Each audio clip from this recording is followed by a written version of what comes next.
Hello students, welcome back to another video. तो आज की वीडियो में हम स्टार्ट कर रहे हैं आपकी सोशियोलॉजी बीए फर्स्ट ईयर के सेकंड सेमेस्टर का, और यूनिट नंबर 1 आपके सामने है। डे नंबर 1 आज हमारा है, पहला दिन हम बात कर रहे हैं यूनिट नंबर 1 पर सोशियोलॉजी के। तो ये जो यूनिट नंबर 1 है, इसका नाम है भारतीय समाज की संरचना, कि भारतीय समाज की संरचना कैसी है, गांव कैसा है, शहर कैसा है, कस्बा कैसा है, ग्रामीण और शहरी जीवन के बीच में संबंध क्या है, ये सारा कुछ हम डिस्कस करने वाले हैं आज की वीडियो में। ओके मेरे दोस्त, तो सबसे पहले बात करते हैं सामाजिक व्यवस्था के प्रमुख आधार, कि भारतीय जो सामाजिक व्यवस्था है इसके प्रमुख आधार क्या है। अगर आप समाजशास्त्र की बात करोगे तो समाजशास्त्र किसी भी समाज को व्यवस्थित रूप से समझने का एक तरीका है, एक ढंग है कि किस तरीके से एक समाज को समझा जाए, बेहतर तरीके से समझा जा सके, अच्छे तरीके से समझा जा सके, ऐसे कैसे किया जा सके। तो समाजशास्त्र के द्वारा ही हम भारतीय समाज को भी समझ सकते हैं। भारतीय समाज को अगर आपको समझना है ना, तो आप भारतीय शास्त्रों को उठा करके देखोगे ना, आपको क्लियरली समझ में आने लग जाएंगे। उसके प्रमाण आपको देखने को मिल जाएंगे। आप वेद देख लो, आप उपनिषद देख लो, आप पुराण देख लो, ये सारे कहीं ना कहीं उस टाइम पीरियड के सामाजिक संरचना को दिखाते हैं। महाकाव्य जो हूं उनको देख लीजिए। तो ये सारी चीजों से हम धीरे धीरे भारतीय समाज के बारे में जानते हैं। और इसमें मेन रूप से देखोगे तो आपको इसमें वर्ण व्यवस्था, जातीय व्यवस्था, इसमें आपको परिवार, इसमें आपके जो भी ग्राम पंचायत, विवाह, ये सारी चीजें जो सामाजिकरण एक समाज को बनाती हैं, यही चीजें देखने को मिलती हैं। तो आज हम एक एक पार्ट पर डिस्कस करने वाले हैं कि वो कौन कौन सी चीज है जिसने भारत को भारत बनाया है, भारतीय समाज के वो संरचना किस रूप में व्यवस्थित हुई है। तो सबसे प्राचीनतम रूप में अगर आप भारत में देखने जाओगे ना, वेदों में देखने जाओगे, तो आपको मिलेगा कि सबसे प्राचीनतम है वर्ण व्यवस्था। वर्ण व्यवस्था भारतीय समाज में एक धुरी की तरह है, और वर्ण व्यवस्था की अपने आप में बहुत ज्यादा इंपॉर्टेंस है, क्योंकि ये चीज देखा गया कि अगर समाज का विभाजन करना है और हम इसको आर्थिक आधार पर विभाजन करते हैं, तो ये अपने आप में बहुत संघर्षमयी होगा। मतलब काफी संघर्ष देखने को मिलेगा इसमें, कि आर्थिक आधार पर किसी को बड़ा, किसी को छोटा कर दिया गया। तो इसमें कहा गया कि आर्थिक आधार पर नहीं, लोगों के व्यवहार, लोगों के गुण, लोगों की विशेषता के आधार पर उनको वर्णों में बांट दिया जाए। और इस तरीके से 4 वर्णों में समाज को बांटा गया: ब्राह्मण, क्षत्रिय, वैश्य और शूद्र। और इन चारों के अपने काम, इनके कर्तव्य भी डिसाइड किए गए, जिससे कि इनमें आपस में संघर्ष ना हो, कि ये संघर्ष करने लग जाए कि नहीं मैं ये हूं, मैं वो हूं। उनके काम भी डिसाइड कर दिया गया कि तुमको ये काम करना है, तुमको ये काम करना है। तो इस तरीके से वर्ण व्यवस्था प्राचीनतम व्यवस्था रही है भारतीय समाज की। इसके बाद बात करें भारतीय समाज में दूसरी चीज जो देखने को मिलती है भारतीय जीवन शैली में, वो आता है आश्रम व्यवस्था। किसी भी समाज को अगर व्यवस्थित रूप से चलाना है, किसी भी समाज को अगर बेहतर करके रखना है, तो उस समाज के जीवन की शैली, कि कब जीना है, किस टाइप से जीना है, किस तरीके से जीना है, अगर वो डिफाइन हो तो लोगों की जिंदगी बड़ी आसान हो जाएगी। तो इस चीज को डिफाइन करते हुए पूरे जो जीवन शैली है, उस जीवन को 4 भागों में बांट दिया गया। 25-25 वर्षों के मनुष्य के जीवन को एज्यूम किया गया कि मनुष्य 100 साल तक जीवित रहने वाला है, तो 25-25 सालों के 4 आश्रमों में बांट दिया गया। उन 4 आश्रमों का नाम क्या है कि पहला आश्रम है ब्रह्मचर्य आश्रम, फिर गृहस्थ आश्रम, फिर वानप्रस्थ आश्रम, फिर संन्यास आश्रम। और इन आश्रमों का अपना एक स्पेसिफिक काम है कि इस टाइम पीरियड में तुम्हें क्या करना है। शुरुआत के जो 25 साल हैं, जहां पर हम ब्रह्मचर्य आश्रम में रहने वाले हैं, यहां पर हमारा एकमात्र काम है शिक्षा ग्रहण करना और ज्ञान लेना। शिक्षा और ज्ञान से अपने अनुभवों को भरना ही सबसे पहला काम है ब्रह्मचर्य आश्रम का। इसमें आपको यही करना है। जब आप 25 वर्षों तक ये चीजें कर चुके हो, आप परिपक्व हो चुके हो ज्ञान में और अनुभवों में, फिर आपको जाना है गृहस्थ आश्रम में उन अनुभवों का यूज करने। गृहस्थ आश्रम में जाना है जहां पर आपको एक शादी वाली जिंदगी, एक जो मैरिड लाइफ है वो जीना है, संतान उत्पत्ति करनी है, अपने जो धार्मिक कार्य है करने हैं, आपके जो ऋण है वो करने हैं, आपके धार्मिक और जो आर्थिक कार्य है उसमें मजबूती देनी है, वो सारा कुछ आपको करना है गृहस्थ आश्रम में। गृहस्थ आश्रम में 25 सालों तक आप ये चीज करोगे। इसके बाद तीसरा आएगा आपका वानप्रस्थ आश्रम, जिसमें आप घर की जिम्मेदारियों से हट करके थोड़ा सा वन की तरफ, थोड़ा सा एकांत की तरफ जाओगे, जहां आपका एक कनेक्शन जो है वो दुनिया से हट करके थोड़ा सा ईश्वर की तरफ लग सके।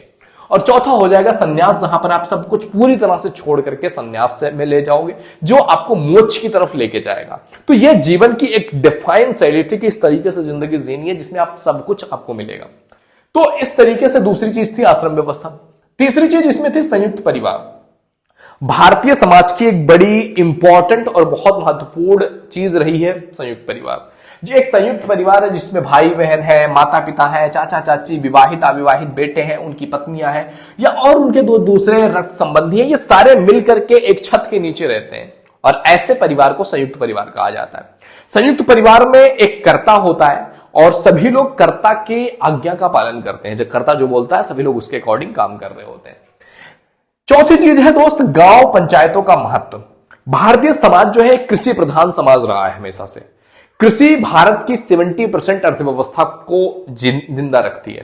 तो कृषि से रिलेटेड गांव में होता है, गांव में कुछ प्रॉब्लम्स हुई, कृषि से रिलेटेड किसी की झड़प हुई, तो उस चीज को ठीक करने के लिए, उस शांति व्यवस्था वहां पर बनाए रखने के लिए ग्राम पंचायतों का निर्माण किया गया। और ये केवल आज के टाइम पीरियड की बात नहीं है या फिर शुरुआती टाइम पीरियड की, इसलिए धार्मिक बुक्स में भी ये चीजें देखने को मिलती है कि हाँ ये व्यवस्था थी और भारत आजाद हुआ तब भी इन चीजों की इंपॉर्टेंस रही है और भारत की आजादी से पहले भी इसकी इंपॉर्टेंस रही है। ये अगर एक गांव है तो वहां पर उन लोगों को क्या प्रॉब्लम है वहां की पंचायत देख सकती है। दूर बैठा कोई इंसान क्या उनके बारे में डिसाइड करेगा, तो एक पंचायत बनाया गया जिसकी आज्ञा का पालन करना उन गांव वालों के लिए वाजिब था। तो सभी लोग उस पालन करते थे और पंचायत क्या करती थी, एक गांव आत्मनिर्भर इकाई है तो पंचायत उसमें न्याय का काम करती थी। इसके बाद आ जाता है पांचवा चीज, विवाह का धार्मिक स्वरूप। विवाह is one of the most important thing in the human life, क्योंकि यहां पर आपकी जो बेसिक जो ह्यूमन नीड्स है और एक ह्यूमन जो पूरी श्रृंखला रही है उसको कंटिन्यू रखने का काम भी विवाह के माध्यम से ही समाज को एक व्यवस्थित रूप दिया गया है। विवाह का काम जो है काम वासना पर या काम भावना पर नियंत्रण करना है कि नियंत्रित करके विवाह व्यवस्था दे दी जाए जहां पर आपकी जो सेक्सुअल नीड्स है, जो बायोलॉजिकल नीड्स है, वो एक इंसान के प्रति पूरी होती रहे। और दूसरी चीज यह भी डिसाइड किया गया है कि आपकी लाइफ में विवाह का जो धार्मिक स्वरूप भी है उसका केवल यही नहीं है कि आपको काम वासना की पूर्ति करनी है, इसके साथ साथ आपको संतान उत्पत्ति भी करनी है, उसको एक बेहतर इंसान बनाना है, आपका धार्मिक कर्तव्य को पूरा करना है। और कहीं ना कहीं यही चीज विवाह जो है ये आपके जो है गृहस्थ आश्रम है, इस आश्रम को पूरा करने के लिए हेल्पफुल है। अदरवाइज आप इस आश्रम में करोगे क्या, समझ रहे हैं? तो कहीं ना कहीं वो आपकी लाइफ में संन्यास और मोक्ष के बीच आने वाली बहुत इंपॉर्टेंट कड़ी है। तो ये सारी चीजें भी भारतीय समाज में देखने को मिलती हैं। अगला है छठा, सामाजिकरण में संस्कारों का महत्व। भारतीय समाज में संस्कारों का बड़ा महत्व है, नैतिकता का बड़ा महत्व है। भारतीय समाज में कहा गया है कि संस्कार किसी व्यक्ति को परिष्कृत बनाते हैं, बेहतर बनाते हैं, व्यवहार करने के योग्य बनाते हैं, सामाजिकरण करते हैं एक व्यक्ति का। और इसीलिए हिंदू समाज में 16 संस्कारों की एक विशेष प्रणाली चलती है कि बच्चे के जन्म के पूर्व से लेकर के उसकी मृत्यु तक 16 संस्कार होते हैं और इन 16 संस्कारों का अपना अपना एक महत्व है। तो संस्कारों के माध्यम से ही पूरी जीवन चल रही है। अगला है सेवंत, प्राचीनतम तथा मौलिकता। अगर आप भारतीय समाज की बात करोगे ना, या भारतीय जीवन शैली की बात करोगे, भारतीय रहन सहन की बात करोगे, तो भारत अपने आप में बहुत रिच रहा है समृद्धि के वाइज या फिर ज्ञान की तरफ आप देखोगे तो भारत अपने आप में बहुत रिच रहा है। हमारी जो भारतीय संस्कृति है ये 5000 वर्षों पुरानी है। जब वैदिक संस्कृति 5000 साल पहले, जहां पर 5000 साल पहले पूरी दुनिया बर्बरता से जूझ रही थी, अज्ञानता से जूझ रही थी, हमारा वैदिक कल्चर, वैदिक संस्कृति डेवलप हो रहा था उस टाइम पे। और हमारा जो ये संस्कृति है या फिर जो नैतिकता या जो मौलिकता हमें भारतीय समाज से मिली हुई है ना, ये किसी से ग्रहण नहीं किया गया है, किसी देश से, किसी कंट्री से, किसी और दूसरों से ग्रहण कर लिया गया। ये हमारे भारतीय मनुष्यों के लंबे अनुभव के माध्यम से हमने जो भी चीजें मौलिकता डेवलप किया है वो अपने खुद के मनुष्यों के अनुभव के द्वारा ही वो चीज रखी हुई है।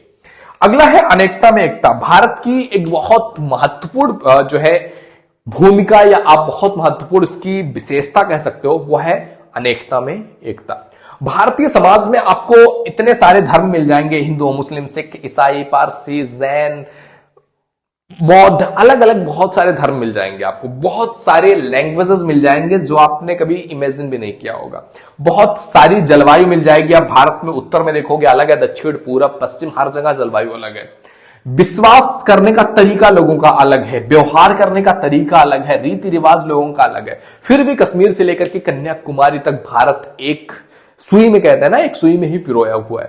तो इस तरीके से भारतीय समाज को अगर आप डिफाइन करना चाहोगे तो भारतीय समाज के प्रमुख जो आधार है सामाजिक व्यवस्था को वो यही है। वर्ण व्यवस्था, आश्रम व्यवस्था, संयुक्त परिवार, ग्राम पंचायत, विवाह, सामाजिकरण में संस्कार, प्राचीनता और मौलिकता, अनेकता में एकता, ये भारतीय समाज को डिफाइन करते हैं कि हां ये भारतीय समाज है।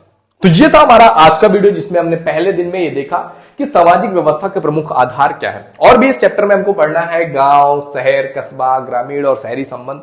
तो ये सारा कुछ हम आने वाली वीडियोज में डिस्कस करने वाले हैं। तो अगर आप पहली बार इस चैनल पे आए तो please visit the channel. If you think it is valuable तो आप सब्सक्राइब कर सकते हैं एंड आने वाली वीडियो को नोटिफिकेशन पाने के लिए चैनल को सब्सक्राइब करके बेल आइकन जरूर हिट कर लीजिएगा। ओके मेरे दोस्त, तो मिलते हैं आपसे अगले वीडियो में, तब तक के लिए जय हिंद, जय भारत, बाय।